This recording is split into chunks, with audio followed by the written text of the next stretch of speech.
The spring of 2020, a little crazy. I really don't even know what to say. But as turkey season approached, I was ready to go. You know, this turkey season this year to me was all about trying to get a headshot on video using my slicers. Came close, but I just couldn't get it done. So, you know, I'm not a great turkey hunter, but I usually can get one bird, at least every year. But I didn't do it this year. So this video is about 4 things that I learned, or kind of relearned this year, things that I already knew, but I guess I just kind of forgot.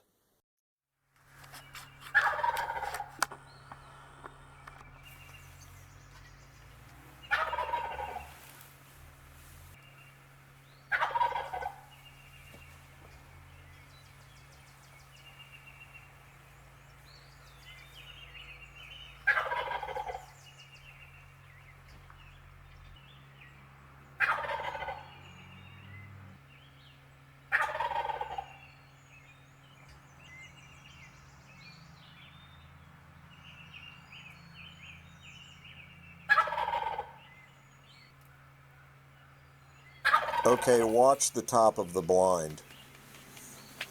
That's my elbow hitting the back of the blind when I draw. Not good.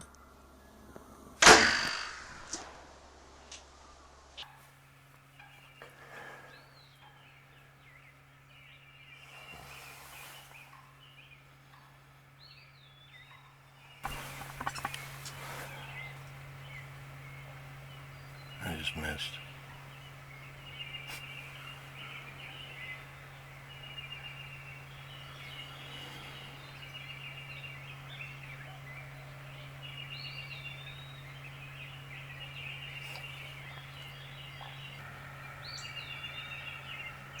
God, I can't believe that. I can't freaking believe that.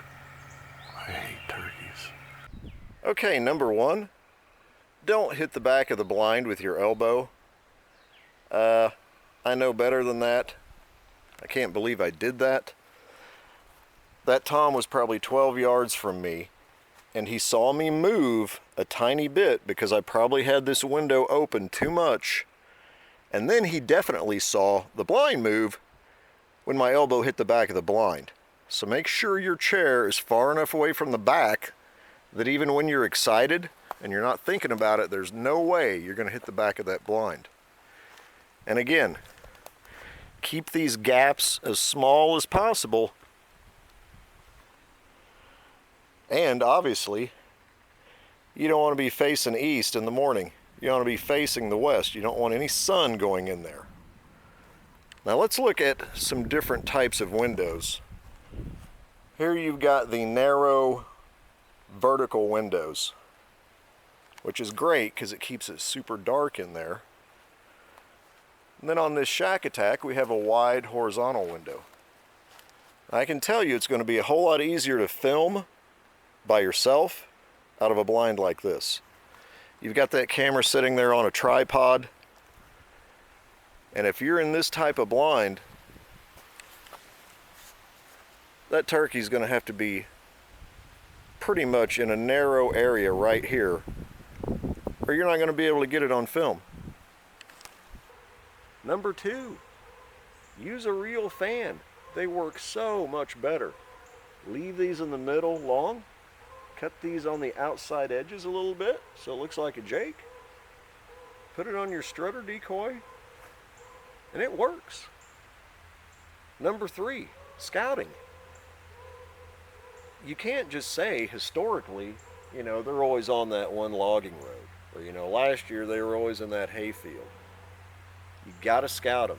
And I did not do a nearly good enough job this year doing that, or I would have had more than one opportunity in 14 days. So that's totally my failure. Roost them, get up in the morning, listen for them to gobble, sneak in on them, figure out where they're going, but you need to find that strut zone. As my nephew says, you need to know where they want to be every morning, and you got to be there before them. And if you've got a little strutter decoy and a real fan, he's probably going to come over there.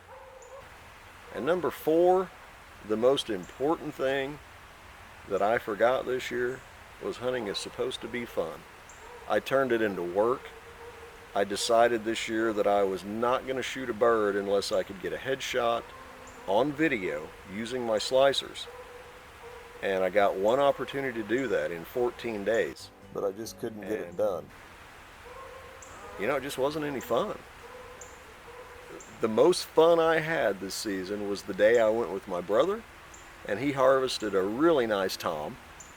And on the last day of the season, I went with my nephew, and we had so much fun sitting in the blind, talking, laughing. So, you gotta watch that. Don't turn it into so much work that it's not even fun anymore.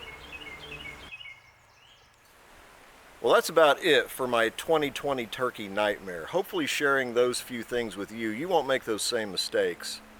Comment below, tell me how your turkey season went, and we'll see you next time on Dead X Bow Hunting.